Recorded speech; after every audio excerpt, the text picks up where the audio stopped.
Welcome back to Storytime Part 2. Previously on One of the Five. I just assumed Dad got really into maps. We're like this is great. true love. He got an email from that pastor telling him that jump in, the water's fine. Everybody was like really sad. No, And I was like, remember. why are you guys sad, guys? This is so exciting. We had to keep a secret for like over a year. Like, we did say goodbye. There was a hole for those 2 months. We basically said goodbye. After we told everyone that we were leaving, the countdown officially started. We had to pack up all of our stuff. We had to distribute all of the stuff that we didn't need. We had to hand over the leadership of the church and the radio station, and we only had 10 weeks to do it. So the first 5 weeks of that 10-week countdown, we had a group of 7 come live with us in our basement. And it was a lot for my mom, especially trying to be a good hostess and pack everything up that was like non-essential. And then we were kind of, us kids were getting distracted with our I friends. don't remember even packing. I was just playing with my friends. Yeah, we kind of dumped that on Mom on We accident. still had to finish all of our school too, because I was not done with like 5th grade yet, and I was supposed to be getting done really soon. So the reason why they came was because we were redoing our whole radio station. We got new computers, we got a new program. So while they were having fun, Mom and I switched everything over. Well, first we had to learn it. And that was just a lot of work at the very end, trying to make sure any computers we were taking with us didn't have any essential information on it. For a that they would while, need. Mom and you would take different shifts, and we would always go to the radio station with someone. So I was Mom's partner for a while, and she would wake me up at 5 in the morning, and I'd go and fall asleep on the radio station floor while she would do programming for hours and hours. And then she would go all the way up till mid-morning and come back for lunch, and then I would go in the afternoon. It was a lot of hours transferring and learning and helping other people learn, and it was just a lot of work right at the very end. Well, that left us with 5 weeks after the group left to finish everything up, tie up all the loose ends. But the problem was, we all like got sick in waves. So like 2 people would get sick, and then 2 more people would get sick as soon as the other 2 were getting better. And so then we started having different people take care of the sick people while other people would be packing up and stuff like that. I think I was the last one to get sick, or at least the last one to recover. But it was we had really bad. A week and a half, and those last 5 weeks especially, all of the churches around us, the different villages that wanted to do like a really nice goodbye party for us before we left, one of us or 2 of us would be missing it because we were sick.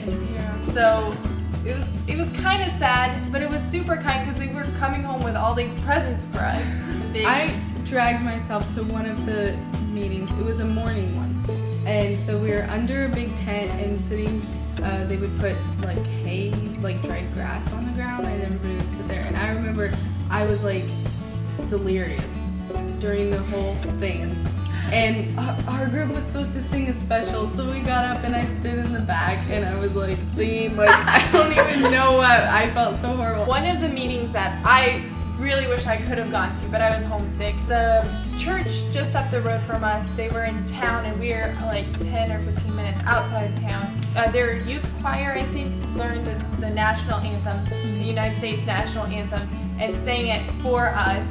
And it was just super cool because they kind of viewed it as like they were sending us to Washington, D.C., to be missionaries to Washington, D.C., and they were kind of like our home church, kind of.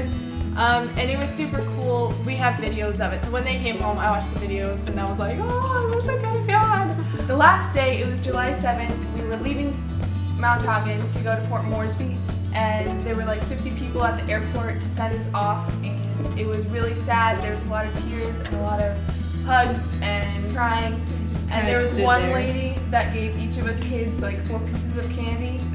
And it was so awesome, monumental. They were I the felt fruity so special. kind too.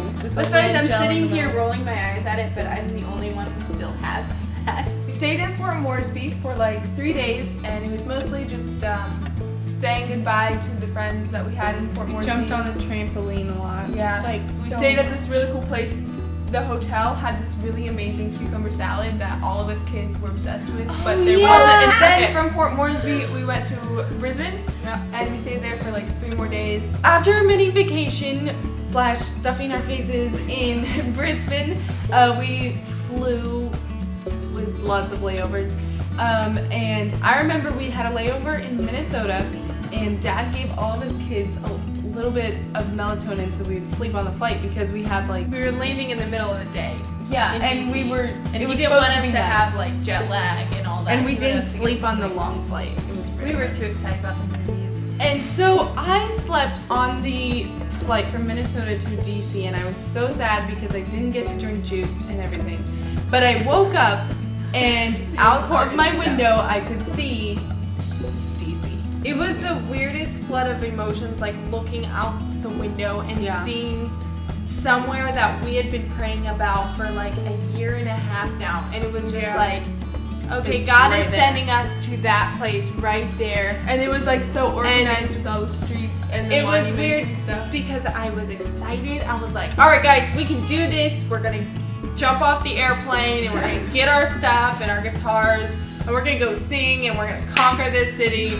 And then there was also like this like little bubble of like hatred, almost like this stinking city brought me away from my home. But I got over that real quick. We sat there looking out of the window. I didn't actually know this, but Mom and Dad knew it. We only had 3 nights lined up for a hotel, and after that, we didn't know. Don't forget to tune in for our next video, which we are going to go over how God provided for our house Every and we need. were not homeless. Surprising. Woo! See you guys next time. Bye! And I was like getting ready for America and stuff, and I painted my toes and fingernails bright red, and then it was raining outside, so I went outside and I like walked through the mud, and my fingernails and toes were ruined.